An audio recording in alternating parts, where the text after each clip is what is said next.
We've found that organisations have always focused on health and safety risks, but in this video, we're going to focus on environmental risks.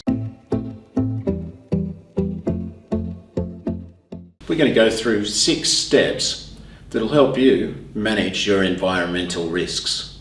Step number 1 is we need to identify the environmental aspect. An example could be dust. As you can see, we have added dust to our aspects and impacts register. Step number 2 is we need to assess the environmental impact.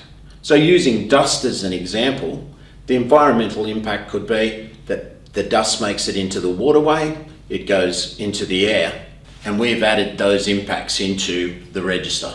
Step number 3 is we have to determine the controls to manage the environmental impact. So in this case, with the dust, we would have a water cart come onto the site to water down the dust. We would also put up a said fence to make sure that the water runoff doesn't go into any waterways. And this is added to our register.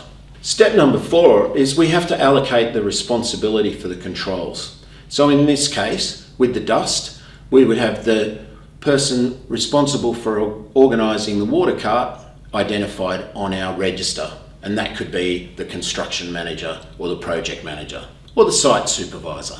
Step number 5 is that we have to monitor the impact and the controls.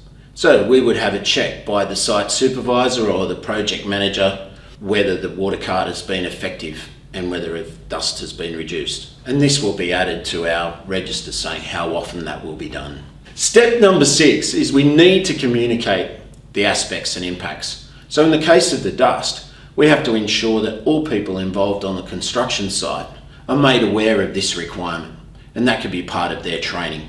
This is a general overview of environmental risks and aspects and impacts register. For a more detailed example of an aspects and impacts register, just click on the link in this video.